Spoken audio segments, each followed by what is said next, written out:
धरानका mayor आएर मैले काठमाडौँ आएपछि फोहोर मैलाको समाधान हुने भयो भनेर उहाँले घोषणा गर्नुभएको छ। यसमा बालेन र हर्कजीको फेसबुकमा दोहोरी नै चलेको देखियो। यो विषय यस्तो संवेदनशील विषयलाई लिएर देशलाई विभाजित गर्ने, जनमतलाई विभाजित गर्ने काम किमार्थ गरिनु उचित हुँदैन।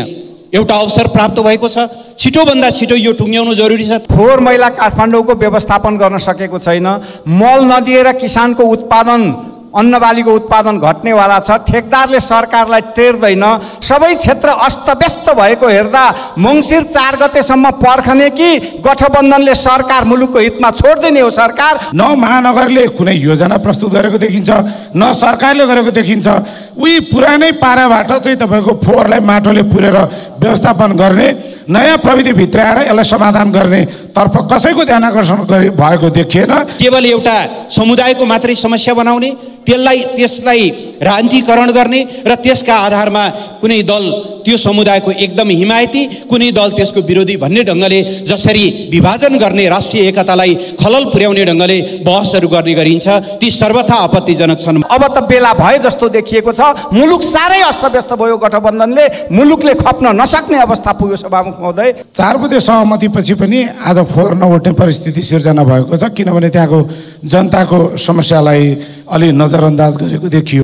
सम्बन्धित मन्त्री र काठमाडौँ महानगरपालिकाको मेयरले फोहोर व्यवस्थापन सम्बन्धी लाचारी व्यक्त गरिरहेकै बेलामा धरानका मेयर आएर मैले काठमाडौँ आएपछि फोहोर मैलाको समाधान हुने भयो भनेर उहाँले घोषणा गर्नुभएको छ। यसमा बालेन र हर्कजीको फेसबुकमा दोहोरी नै चलेको देखियो। तर यहाँनिर कुरा के हो भने 4 बुँदे सहमतिपछि पनि आज फोहोर नउठ्ने परिस्थिति सिर्जना भएको छ, किनभने त्यहाँको जनताको समस्यालाई अलि नजरअन्दाज गरेको देखियो भने अर्कोतर्फ यो महानगरले उठाउनु पर्ने विषय हो कि सरकारले नै यसको समाधान गर्नुपर्ने भन्ने विषय जनतामा अन्यल देखिन्छ। तर यहाँनिर विचारणीय कुरा के छ भने न महानगरले कुनै योजना प्रस्तुत गरेको देखिन्छ, न सरकारले गरेको देखिन्छ। उही पुरानै पाराबाट चाहिँ तपाईँको फोहोरलाई माटोले पुरेर व्यवस्थापन गर्ने, नयाँ प्रविधि भित्राएर यसलाई समाधान गर्ने तर्फ कसैको ध्यान आकर्षण भएको देखिएन। बरु गठबन्धनका नेताहरू चाहिँ भोलिका निर्वाचन। सम्माननीय सभामुख महोदय, यो गठबन्धन सरकारले अपराधीहरूलाई उन्मुक्ति र संरक्षण गर्ने, निर्दोषहरूलाई फसाउने कार्य धेरै भइरहेका छन्। जसमध्ये म एउटा उदाहरण दिन चाहन्छु। सभामुख महोदय, दाङ जिल्लाको राजपुर गाउँपालिका स्थित जनज्योति माविमा एकजना शिक्षक पाटेश्वर यादव 2063 सालमा आफ्नै विद्यार्थीलाई गर्भवती बनाई 6 महिनाको बच्चा क्युरेट गराएर त्यो किशोरीको अवस्था अहिले कता छ, के छ, अत्तो पत्तो छैन। त्यही शिक्षक आज फेरि आफ्नै स्कुलमा अध्ययनरत विद्यार्थीलाई कुटपिट गरी, निर्घात कुटपिट गरी उनलाई मर्नसम्म अहिले उनको अवस्था एकदम चिन्ताजनक छ। र फेरि पनि आफ्नो छोरी सुनिता यादव र मनसाराम यादवको प्रेम सम्बन्ध थाहा पाएपछि सुनियोजित तरिकाले उनलाई कुटपिट गरेका छन्। त्यो शिक्षक नेपाली काङ्ग्रेस निकट शिक्षक सङ्घका सदस्य भएकै नाताले उनलाई बचाउने। सम्मानीय सभामुख महोदय, नागरिकता जस्तो संवेदनशील विषयलाई व्यवस्थित गर्नु बनेको विधेयकमाथि यो महत्त्वपूर्ण दस्तावेजमा सुधार गर्ने जुन एउटा महत्त्वपूर्ण अवसर सम्मानीय राष्ट्रपतिज्यूको सन्देशले दिएको छ, यसलाई यो सदनले गम्भीरतापूर्वक लियोस् र अधिकतम सदुपयोग गरोस् भन्ने म आग्रह गर्न चाहन्छु। तर सत्ता पक्ष त्यसो गर्न खोजेको देखिँदै छैन। हिजो मात्रै उहाँहरू बसेर, सत्तारूढ दलहरू बसेर यसलाई जस्ताको तस्तै पारित गर्ने भन्ने निर्णय उहाँहरूले गर्नुभएको भनेर सार्वजनिक सञ्चार माध्यममा आएको छ। सत्ताको नेतृत्व गर्ने दलले आफूलाई संसदीय व्यवस्थाको हिमायती, अझ एकमात्र पक्षधर भनेर भन्छ। सदनमा विचाराधीन विषय, सदनको सर्वोच्चताको टुङ्गो गर्नुपर्ने विषयलाई बन्द कोठामा दलका नेताहरूले बसेर यो प्रतिनिधि सभाको संसदको अधिकारलाई सङ्कुचन गर्न मिल्छ कि मिल्दैन, र त्यसो गर्दा संसदको गरिमा कायम हुन्छ कि हुँदैन, पहिलो त मेरो गम्भीर प्रश्न यहाँनिर छ सभामुख महोदय। दोस्रो, प्रतिनिधि सभा नियमावलीको धारा 136 को उपदफा 3 ले यसरी फिर्ता सन्देशसहित फिर्ता पठाएको विधेयकमाथि सबै प्रक्रियाहरू अरू विधेयक सरह हुने भनेर भनिएको छ।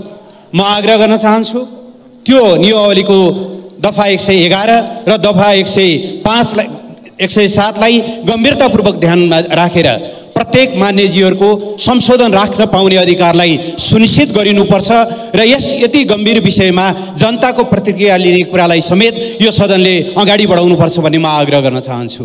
सभामुख महोदय, राष्ट्रपतिले, सम्माननीय राष्ट्रपतिज्यूले लैङ्गिक समानता, आमाको प्रजनन अधिकार, उनको प्राइभेसी, उनको आत्मसम्मान जस्ता प्रश्नहरूतिर ध्यानाकर्षण गराउँदै बाबुको सो घोषणा गर्नै पर्ने बाध्यात्मक अवस्थाले आमाको आत्मसम्मानमा चोट पुग्छ कि पुग्दैन भन्ने असाध्यै महत्त्वपूर्ण प्रश्न उठाउनु भएको छ। अरू धेरै प्रश्नहरू उठाउनु भएको छ। कम्तीमा पनि यो सदनमा रहेका महिला मान्यजीहरूले यो विषयलाई गम्भीरतापूर्वक हेर्नुपर्ने हो भन्ने म ठान्दछु। यद्यपि हामी दलीय विभाजनमा यति बढी आबद्ध छौँ कि यति संवेदनशील प्रश्नहरूमा समेत हाम्रो ध्यान गइरहेको देखिँदैन। म सभामुख महोदयलाई आग्रह गर्न चाहन्छु, त्यहाँ उठाइएका प्रत्येक प्रश्नहरूमाथि यो प्रतिनिधि सभाले गम्भीरतापूर्वक पुनर्विचार गर्न जरुरी छ। यो दस्तावेज सिङ्गो राष्ट्रलाई प्रतिनिधित्व गर्ने सबै भेग, सबै समुदाय र सबै जनताको समस्यासँग जोडिएको प्रश्न हो। यो राष्ट्रिय एकता हासिल गर्ने दस्तावेज समेत पनि हो। सभामुख महोदय, यो केवल मधेसको या कुनै कम्युनिटीको विषय होइन। तथ्यहरूले पनि त्यही बताउँछन्। चाहे जन्म या जन्मसिद्धका आधारमा नागरिकता प्राप्त गरेका नागरिकका सन्तानलाई नागरिकता दिने प्रश्न होस्, चाहे वैवाहिक अङ्गीकृतको प्रश्न हो, यो सिङ्गै देशको साझा सवाल हो। पहिले थियो होला, मधेसमा खुला सिमाना भएको कारणले त्यहाँ सीमा वारपार विवाहको, अहिले त अन्तर्देशीय विवाह, इन्टरकन्टिनेन्टल समेत, अन्तर्महाद्वीपीय समेत विवाह सर्वव्यापी हुन लागिरहेको स्थिति छ। त्यसकारणले यसलाई केवल एउटा समुदायको मात्रै समस्या बनाउने, त्यसलाई राजनीतिकरण गर्ने र त्यसका आधारमा कुनै दल त्यो समुदायको एकदम हिमायती, कुनै दल त्यसको विरोधी भन्ने ढङ्गले जसरी विभाजन गर्ने, राष्ट्रिय एकतालाई खलल पुर्याउने ढङ्गले बहसहरू गर्ने गरिन्छ, ती सर्वथा आपत्तिजनक छन् भन्ने म आग्रह गर्न चाहन्छु। त्यसो भएर मेरो आग्रह छ, सम्माननीय सभामुख महोदय, यो विषय, यस्तो संवेदनशील विषयलाई लिएर देशलाई विभाजित गर्ने, जनमतलाई विभाजित गर्ने काम किमार्थ गरिनु उचित हुँदैन। एउटा अवसर प्राप्त भएको छ, छिटोभन्दा छिटो यो टुङ्ग्याउनु जरुरी छ। त्यसमा प्रमुख प्रतिपक्ष एकदमै रचनात्मक ढङ्गले सहयोग गर्न तयार छ, तर यसलाई जबरजस्ती गरेर टाउकाको गिन्तीको आधारमा गर्नुभयो भने यसका दुष्परिणामहरू राम्रो हुँदैनन्। सभामुख महोदय, टाउको गणनाका आधारमा त 2037 सालमा राजा वीरेन्द्रले पञ्चायतलाई जिताएको पनि घोषणा गरेका थिए। टिक्यो थियो?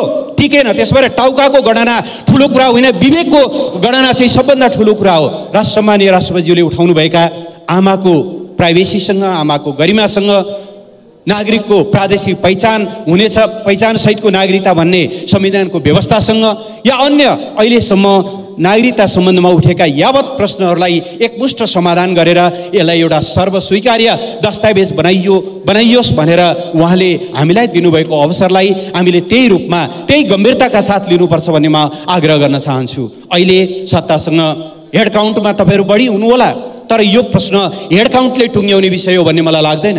यसमा समाज विभाजित भयो भने यसका पछिसम्म दुष्परिणामहरू रहन्छन्। त्यसो भएर जबरजस्ती नगर्न, जिद्दी नगर्न र यसलाई नागरिकता विधेयकमा रहेका त्रुटिहरू जो हिजो तपाईँहरूले जबरजस्ती गर्नुको कारणले, किनभने जति बेला यो सदनबाट यो पारित भयो, पारित हुँदाको गणपूरक त्यहाँका उपस्थिति, हाम्रो 275 सदस्यीय सदनमा जहाँ अहिले 271 बहाल हुनुहोला, 271 मध्ये कति उपस्थित थियो, त्यहाँ हामी कसरी गरियो, नागरिकता जस्ता संवेदनशील विषयहरू यसै गरी गरेर आत्मरति लिएर बस्न मिल्छ र सभामुख महोदय। त्यस कारणले मेरो आग्रह छ गम्भीरतापूर्वक कि यो विषयलाई हेड काउन्ट होइन, एउटा गम्भीरतापूर्वक दलहरूको बिचमा छलफल गरेर साझा निष्कर्ष निकाल्ने गरी यसलाई अवसरको रूपमा सदुपयोग गरियोस् भन्ने म आग्रह गर्न चाहन्छु। धन्यवाद।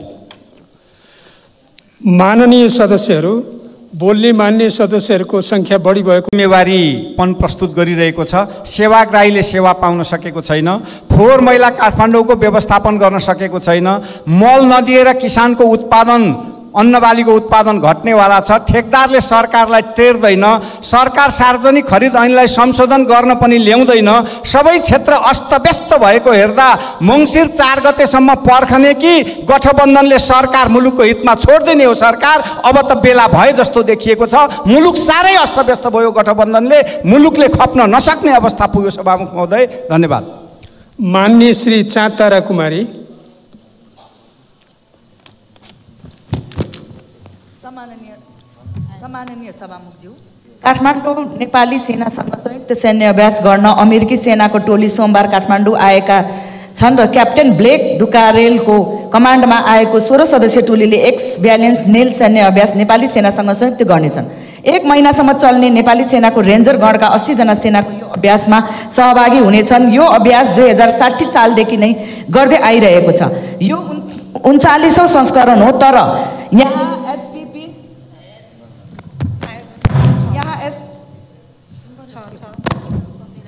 यहाँ एसपीपी नचाहिने भनी पत्र पनि हामीले हेर्न पाएका छैनौँ भने केही दिन अघि मात्र सैन्य गठबन्धनमा को लागि प्रधान सेनापति जानुभएको थियो। यसर्थ कहीँ हामी आइपीएस को अंग बन्न त गइरहेका छैनौँ भन्ने प्रश्न उठाउन बाध्य भएका छौँ। शङ्काले जन्म लिइरहेको छ, कारण हामीले विश्व नै विभिन्न ध्रुवीकरणमा विभाजित हुने अवस्था छ। यसर्थ यसप्रति गम्भीर ध्यानकर्षण गराउन चाहन्छु र सतर्क हुन पनि आग्रह गर्न चाहन्छु। धन्यवाद। माननीय श्री जयकुमार राई।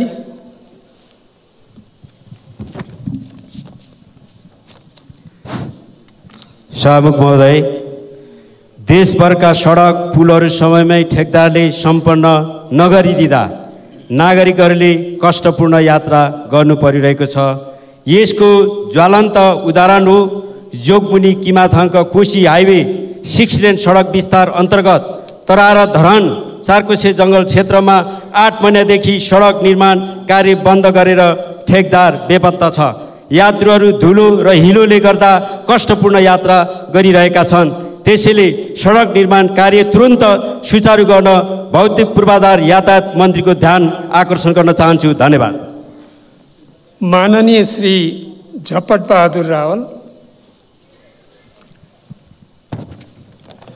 सम्माननीय सभामुख महोदय, कैलाली जिल्ला अन्तर्गत मेरो निर्वाचन क्षेत्रमा लम्कीचुवा, जानकी, बर्दगोरिया, मोहन्यालमा डेङ्गु र स्कप टाइफस बढ्दो क्रममा रहेको र यसबाट करिब 40 जनाको हाराहारीमा यो रोगबाट अहिले आक्रान्त भएका छन् र गुणस्तरहीन किटहरूको प्रयोग भइरहेकोले प्रभावकारी नतिजा आउन सकेको छैन। तत्काल यसको रोकथामको लागि सरकारको म गम्भीर ध्यान आकर्षण गर्न चाहन्छु।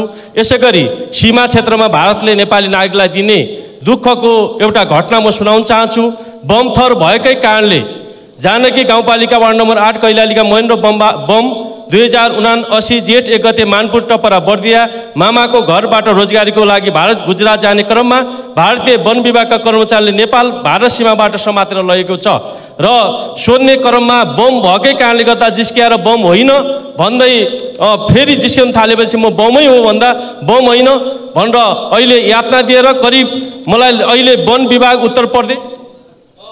सम्माननीय सभामुख महोदय, हामी 2063 को अन्तरिम संविधान र त्यो संविधान पछि बनेको नागरिकता ऐन 2063 यसको संशोधन र मूलतः हामीले 72 मा नयाँ संविधान बनाइसकेको कारणले सबभन्दा पहिला नागरिकता ऐनका कुनै दफा सानातिना दफा समातेर संशोधन होइन, सिङ्गै खारेजी र बचाउमा तल राखेर नागरिकता ऐन 2063 खारेज गरिएको छ भनेर नयाँ नागरिकता ऐन ल्याउनु पर्ने छ पुरै।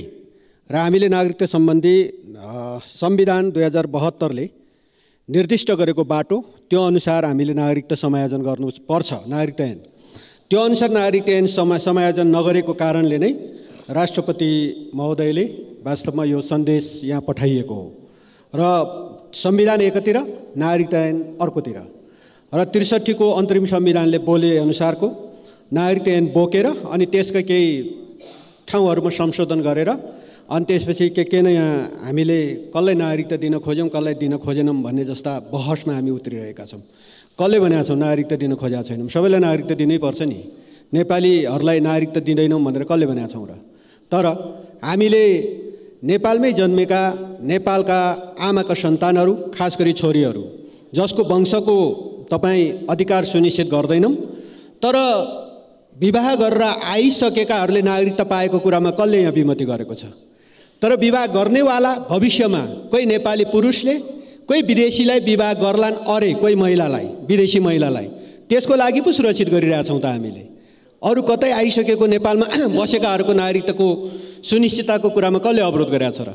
तर जो भविष्यमा आउनेवाला छ, जो भविष्यमा विवाह गरेर आउनेवाला छ त्यसलाई चाहिँ आउन साथै नागरिकता दिनुपर्छ है। हामीले 63मा त्यही भन्यौँ, त्यस कारणले नागरिकता ऐन 2063ले त्यही भन्यौँ।